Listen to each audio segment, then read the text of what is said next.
저는 우리나라를 둘러싼 이제 지정학적 위험이 한국 경제에 미치는 그 영향이나 함의에 대해서 말씀드리도록 하겠습니다. 아시다시피 수출이 10개월째 감소하고 있습니다.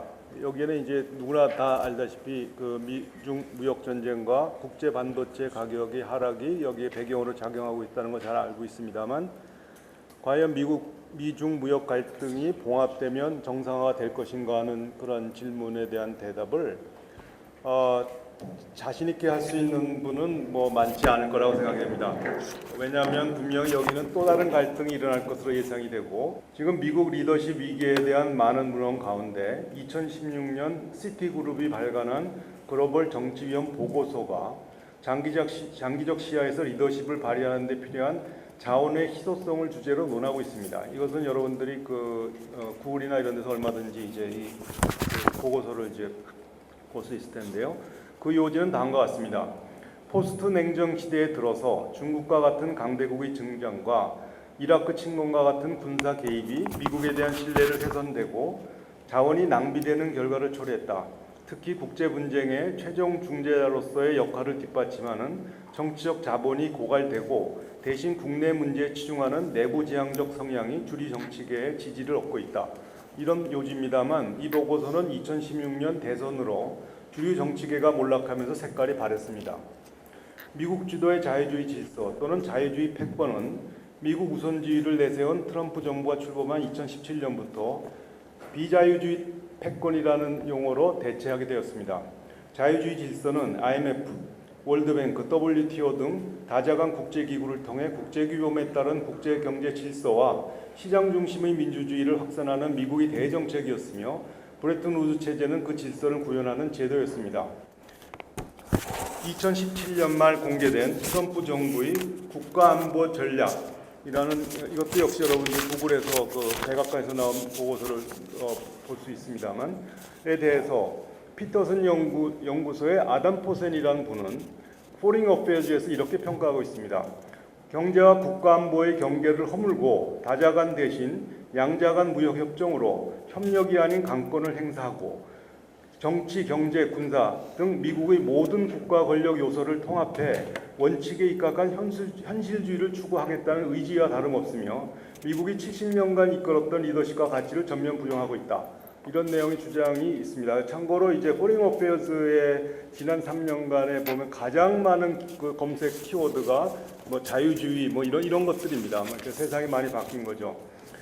얼마 전에 이제 파이낸셜 타임즈의 그 컬럼리스트인 기디언 라크만이라는 사람이 동아시아에 대한 미국의 전략적 부재가 이 지역의 번영을 위협하고 있다라는 요지의 컬럼을 썼습니다. 같은 맥락에서. 그래서 여기에 이분의 워딩을 좀 굉장히 문학적 필체 썼기 때문에 그대로 여기서 그 내용을 이제 소개시킨다면, 중국과 러시아의 독도 영범 침범 사건, 한일 통상 분쟁, 계속되는 북한의 미사일 발사와 같은 불길한 조짐은 마치 사람이 생을 마칠 때 질병이나 부상으로 고통받는 것 같은 현상이다. 라는 말로 이제 쓰고 있습니다. 그래서 미국이 이 지역의 전략적 질서 대신 무역 분쟁에 몰입한 데서 따른 결과로 해석하고 있습니다. 라크만은 중국이 동아시아 안보 시스템에 더 이상 2차적인 역할을 수용하지 않을 것이라고 예측하고 있습니다. 그래서 저희 생각은 중국이 구체적으로 어떤 역할을 할지는 무역전쟁의 성패에 달렸으나, 중국의 입장에서 무역전쟁을 지금 주장하고 있는 존중과 핵심 이익을 잃지 않는다면 매우 소중한 전략적 기회로 삼을 수 있을 것이다 라는 생각입니다. 그래서 라크만이 지적한 동아시아 지역의 갈등이 지금 미리 보는 동아시아의 미래 모습이고, 한일 갈등에도 불구하고 미국의 중재가 없는 이유를 설명하고 있다고 생각하고 있습니다. 그럼 비자유주의 패권이 과연 한국 경제에 어떤 함의가 있는가 하는 얘기인데요. 첫 번째는 한국 경제는 위기 상황을 맞지 말아야 하며, 위기 상황을 맞지 않기 위해서는 한국 경제가 높은 유연성을 가져야 한다고 생각합니다. 1948년 정부 수립 후 한국 경제는 3번의 위기를 맞았으며, 자유주의 질서라는 틀 안에서 3번의 위기를 극복한 바가 있습니다. 1961년 당시 군사정부는 혼합경제 체제를 시행했습니다. 요약해서 말씀드리면 돈을 찌고 산업정책을 수행하는 한편 환율 금리를 규제했으나 결과는 높은 인플레이션과 투자와 수출이 부진하고 저성장으로 몰린 그 당시가 60년대 전반이었고요. 그래서 이 정책은 1949년 한국을 방문해서 한은법과 은행법의 토대를 만들었던 당시 연준의 블룸필드가 물가 안정과 재정 건전성이 어느 정도 담보되지 않은 특수은행의 설비는 연기되어야 된다고 하는 경고를 한 적이 있습니다만 당시 군사정부가 이 경고를 무시했습니다. 그래서 1965년 걸리, 쇼, 패트릭이라는 이제 당시의 이제 금융학자가 세 사람이 한국을 방문해서 시장 기능을 강화하고 물가 안정을 위한 금융 개혁을 강력히 요구한 적이 있습니다. 그래서 미반영 시 원전을 끊겠다는 통첩도 했습니다. 그래서 이것이 이제 우리나라가 1965년 이후에 고도 성장의 기틀을 마련한 것이고요. 두 번째는 이제 아시다시피 97년 아시아 금융위기로 IMF의 구제조 금융을 받는다든지 2008년 글로벌 금융위기 당시에 한미 통화 수합으로 비로소 이제 외환 시장의 이제 안정을 회복했던 그런 사례가 있습니다. 이 세 번에 걸친 그러한 우리가 지원을 받았던 상황이 있습니다만 현재 우리나라는 수출 제접을 중심으로 대외 의존도가 높은 한국 경제의 속성상 글로벌 경제와 강한 동행성을 가지고 있습니다. 글로벌 경제가 대침체에 진입한 2011년 이후 경제 성장과 높은 상관관계를 갖고 있는 총요소 생산성 증가율이 자유낙하 수준으로 추락하고 2017년 글로벌 경제 성장 랠리 당시 3% 이상의 경제 성장을 달성한 사실에서 이를 확인할 수가 있습니다. 지금 미중 무역 전쟁으로 글로벌 경제는 다시 가라앉고 있으며 한국 경제의 저성장은 불가피하다고 생각합니다. 산업 고도화, 산업 구조 전환의 노력 없이 총수요 위주의 통화재정 정책의 의존에 대응한다면 저성장을 완화하는 효과는 제한적일 뿐이며 대신 경제적 불균형이 심화될 가능성이 유의한다고 생각합니다. 현재 글로벌 경제는 만인에 대한 투쟁을 연상하게 합니다. 그래서 이거를 이제 리바이어던이라는 용어로 흔히 씁니다만 지대추구적인 거대 국가가 일어나고 있다는 것이 이제 토마스 홉스를 아시는 분 잘 아시겠지만 지금이 그런 상황이 아닌가 싶고요. 한국이 소규모 개방 경제라는 것을 우리 유념해야 되겠습니다. 그래서 두 번째 말씀드리면 이웃과의 불필요한 갈등을 피해야 한다는 것입니다. 갈등의 손실은 우리 경제의 몫이며 다른 이웃이 좋아할 것이다 라는 것이고요. 세 번째는 공동시장 확보에 최우선 순위를 두어야 한다. 소규모 개방 경제가 이와 같은 거대 국가가 나서서 이제 굉장히 어려운 이런 상황에서는 반드시 공동시장의 확보가 필요하다. 글로벌 가치 사슬이 21세기 국제교육의 패턴으로 자리 잡은 사실을 생각할 때 많은 나라와 FTA를 체결하고 안주한다면 매우 어리석은 생각이 될 것이다. 라는 것이 저희 생각입니다. 감사합니다. 경제가 진짜 어렵습니다. 이제 두 가지인데요. 이제 내구 외환인데 일단은 방금 우리 김경수 교수님께서 말씀하신 대로 어떤 지정학적인 우리는 그런 위치에 있는데 굉장히 불리해지고 있습니다. 상황이 끼어갖고 이제 불리해지고 있고 더구나 이제 최근에 방금 말씀하셨지만은 일본하고도 굉장히 이제 사이가 이제 나빠져가지고 수출 규제를 이제 당하는 입장에서 불투명성이 높아지고 있습니다. 그리고 오늘 신세돈 교수님이 발표해 주셨는데요. 이 경제는 이게 보는 시각이 비관론자와 낙관론자가 있습니다. 그런데 한편으로 보면 오늘 교수님은 어떤 비관론자의 틀에다가 이렇게 이제 포함을 할 수 있는데 제가 말씀드리신다. 저는 제 3자로서 말씀드리면은 과장된 비관론이 아니다. 숫자는 거짓말 안 합니다. 아까 상당히 많은 12가지에 걸친 어떤 지표들을 보면은 최악의 상황입니다, 지금. 외환위기 때는 우리가 이제 외환이 바닥이 났기 때문에 이제 당한 거고 지금은 그런 장치가 잘 되어 있습니다. 되어 있기 때문에 지금 버티고 있는데요. 그리고 최근에 한 2년간 반도체 특수에 의해 갖고 우리가 거기에 이제 장밋빛 그런 상황이었는데 그게 끝나니까 위기가 이제 순간 이제 위로 이제 드러난 상황인데 그럼 어떻게 되느냐? 경제가 지금 심각한 내성을 입고 있다. 근데 왜 굴러가느냐? 우리 경제가 굉장히 강하거든요. 세계 10위 규모에다가 수출 6위 국가입니다. 우리가 스스로 평가하는 것보다 우리 경제가 굉장히 강합니다. 그렇기 때문에 이렇게 어떤 내부에서 어떤 그런 미중유의 정책 실험, 앞에 없었던 그런 미중의 정책 실험, 소득주도 성장 등을 비롯한 그런 정책을 하고 있는데요. 그렇게 이제 경제가 흔들려도 이제 가고 있는 이유는 기본적으로 경제가 워낙 강하다. 근데 내성이 굉장히 깊어지고 있다. 그리고 이제 외환도 지금 굉장히 많이 이제 보고 있죠. 미중이라든지 그 다음에 이제 한일 무역 갈등까지 이렇게 있는 상황인데, 자 그런데 뭐냐 우리 대한민국이라는 이 경제를 지금 운행하고 있는 지금 문재인 정부는 이렇게 말하고 있습니다. 우리 경제는 올바른 방향으로 가고 있다. 그렇게 얘기하고 있고요. 작년에는 이렇게 얘기했습니다. 경제 체질 개선의 그 고통이다. 그리고 올 초에는 이렇게 얘기했습니다. 경제 성과가 국민에게 제대로 전달되지 않는다. 그러더니 급기야 최근에는 우리 경제는 올바른 방향으로 가고 있다 이렇게 말했습니다.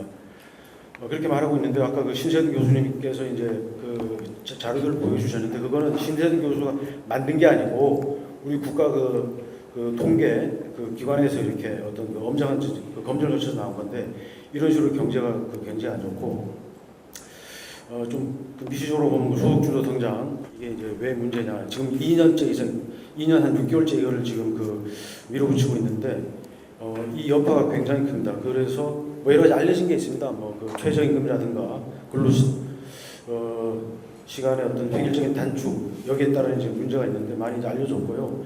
그래서 또 이제 숫자가 거짓말을 하지 않는 게 있는데 중산층 비중이 50%대로 이제 드디어 주저앉았습니다. 지난 2분기에 그렇게 나타나는데요. 중산층은 국가의 기둥입니다. 중산층은 뭐냐면 그 부자도 아니지만은 그 빈곤층이 아닌 경제적으로 어떤 어려움이 없는 상태인 사람들인데 이 비중이 우리가 한 60, 한 7, 8% 이렇게 갔는데요. 최근에 굉장히 좀 내려오는 경향이 있었지만은 이렇게 50%대까지 내려온 거는 우리 경제가 그만큼 이제 심한 어떤 그 내상을 입고 있다. 예. 그 원인의 하나가 이제 굉장히 강력한 원인 중에 하나가 이제 소득주도 현상 이렇게 그 말씀을 들 수 있고 그리고 더구나 우리는 뭐냐면은 나 홀로 그 경기 침체를 겪고 있습니다. 지난 한 2년간 미국, 중국이라든가 이런 나라들이 그 전쟁을 하면서도 경제 전쟁을 하면서도 그 나라들은 성장률이 굉장히 높았습니다. 소위 그 중국은 이제 그 6%대 성장을 견조하게 아직도 유지하고 있고 미국도 성장률이 굉장히 높고 실업률은 뭐 완전 고용에 가까울 정도로 낮은 상태로 이렇게 내려왔는데 우리는 그 지금 고용 참사가 지금 계속되고 있고 다만 또 얘기합니다. 지금 올 들어서 그 신규 취업자 수가 이제 뭐 40만 안팎씩 늘었다는 게 이제 그 통계가 나오고 있는데 그 내용을 보면은 3년간 77조 원의 광범위한 의미의 그 일자리 예산을 투입했습니다. 복지를 투입을 했는데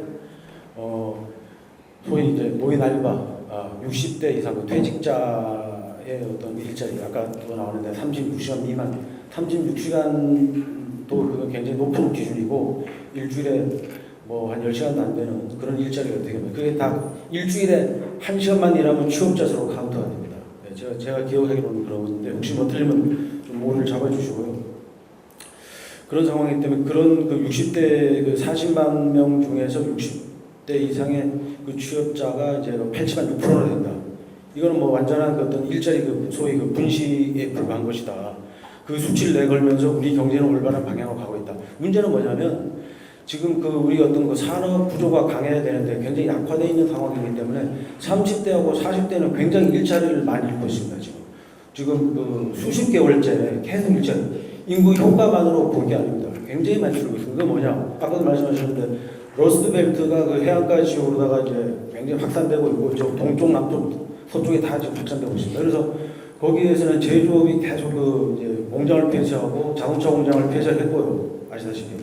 그리고 그 이외에 뭐 선박 많이 폐쇄를 했고 또한 뭐냐면은 여러 개 있는 회사들은 이제 밖으로 나갑니다. 이제 규제를 피해서 밖으로 나가는데요. 아까 전에 그 세계 경제 기조와 역행한다고 했는데 미국이라든가 일본 이런 나라들은 법인세를 과감하게 낮췄습니다. 굉장히. 근데 우리는 이 정부 들어와서 거꾸로다가 올렸습니다. 그러니까 어떻게 되느냐면 법인세는 이제 국제 경쟁 조세인데 다 외국으로 나가고 외국 기업들은 안 들어오고 있습니다. 지금 코리아 엑소더스가 여러 그 수치로 나오고 있고 언론에도 보도가 많이 나오고 있고 거기에 대해서 지금 부정을 하지 못하고 있습니다. 문제는 뭐냐 이게 앞으로 이제 희망이 안 보인다. 희망이 안 보이는 것이요.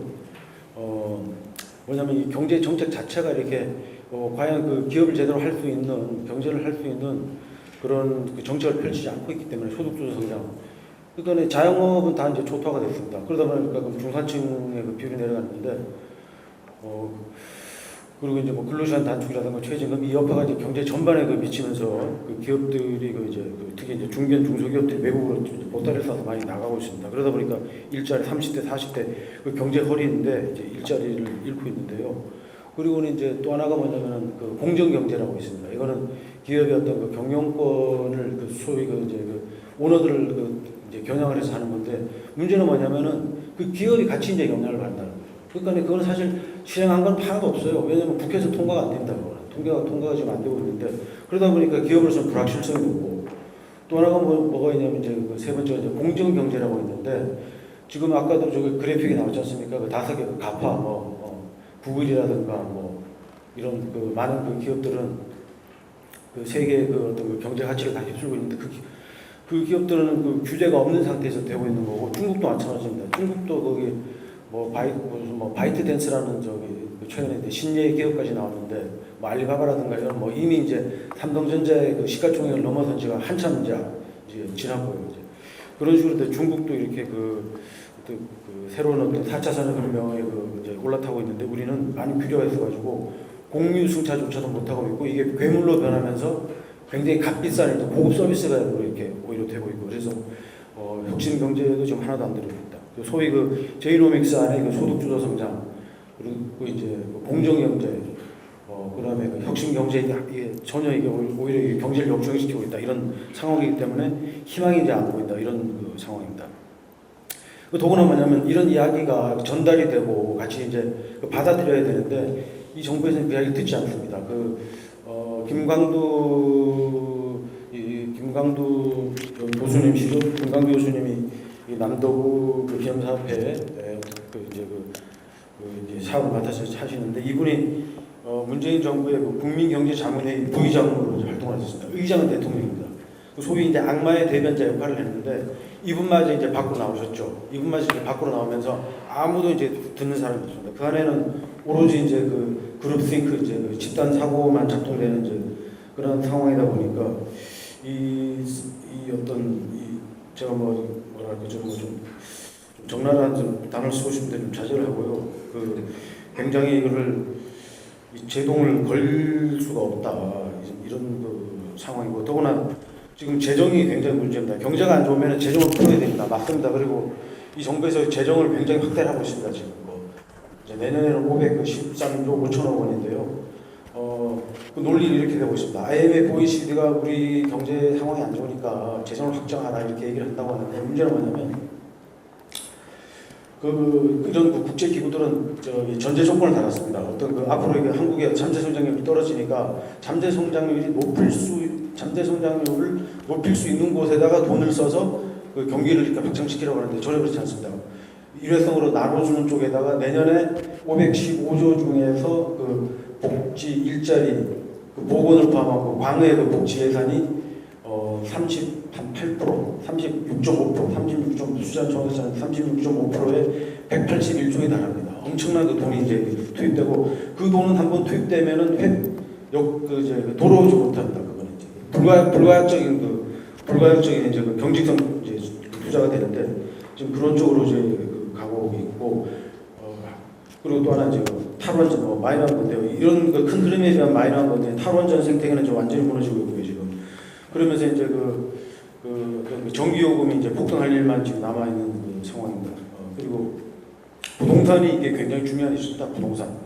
부동산은 이게 뭐냐면 이게 어떤 그 자산의 그 양극화를 심하게 초래하는 이제 그런 부분이기 때문에 어떤 불로소득을 없애고 과도한 어떤 그 집값 상승을 막아야 됩니다. 근데 완전히 이거는 그 가격을 통제하는 그런 방식으로다가 하고 있어서 집값이 지금 오히려 뛰고 있습니다. 집값이 뛰고 있어서 그런 이제 격차가 더 커지고 그리고 이제 그 소득계층의 격차를 이제 근로소득도 줄어들죠. 최저임금이 올라가고 일자리가 많이 없어지니까 근로소득도 줄어들고 자산 격차가 커지고 총체적인 지금 이런 실패와 난국에 빠져 있습니다. 자 그러면 대안이 있어야 되는데 민주당 그 자유한국당이 있습니다. 자유한국당이 별로 그 대안의 역할을 못 하고 있는데요. 최근에 민부론이라는 걸 내놨습니다. 제가 깊이 있게 보진 않았는데 민부론은 두 가지입니다. 제가 얼핏 보기로는 두 가지인데 하나는 뭐냐?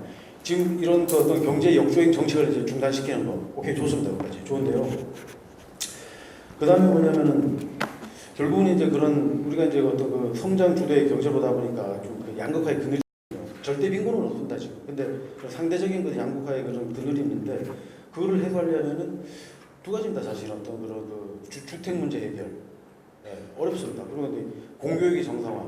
근데 그런 어떤 미시적인 정책은 여전히 내놓지 못하고 있습니다. 그런 측면에서는 이게 충분한 그 대안이 되지 못하고 있어서 국민들은 정말 어렵다. 지금 어디 기댈 곳이 없다. 그래서 그 대한상공회의소의 그 박용만 회장이라는 분이 계신데 정부에서 규제 그 완화 그 건의를 한 30몇 번인가 했다고 하는데 정부에서 그 중에 들어준 거는 뭐 퍼센트를 기억 못하는데 거의 없습니다. 거의 없고 이 규제라는 게 왜 생겼느냐? 우리 경제가 성장을 하다 보니까 룰이 필요합니다. 근데 지금은 맞지 않던데 이게 어떤 4차선 시대에 맞지 않는데 그 옷을 이제 계속 이제 입히고 있으니까 이제 경제가 못 하고 있는데요. 그래서 이분이 표현하시기를 경제는 이제 버려진 자식 같다 이렇게까지 얘기했습니다. 지금. 네. 그런 상황인데 뭐 더구나 이제 그런 지금 이런 그 복지 이런 그 확대 재분배 그 중점의 정책을 쓰다 보니까 어떻게 됐냐면은 그 부동산 재산세가 굉장히 많이 올랐습니다. 그러다 보니까 계속 허리띠를 졸라매고 중산층은 허리띠를 졸라매서 소비가 안 되고 그 다음에 그 4대 그 사회보험이 있는데 굉장히 많이 올랐습니다. 그래서 내년에는 그 이제 그 근로소득자 그 월급의 9%까지 비중을 차지한다. 그러면은 한 달 반 일해가지고 거기로 돈이 다 들어가요. 그리고 이제 9%가 이제 그 다음에는 더 올라가는 이런 상황인데 뭐 제 드리는 말씀에 결론은 없습니다. 그냥 여러 그냥 사실의 그 나열일 뿐인데요. 이 정도로 지금 한국 경제는 그 앞이 안 보이고 깜깜하다. 신세돈 그 교수님의 그 발제에는 전혀 이제 그 과장됨이 없다. 이것을 제가 이제 말씀드리겠습니다. 감사합니다.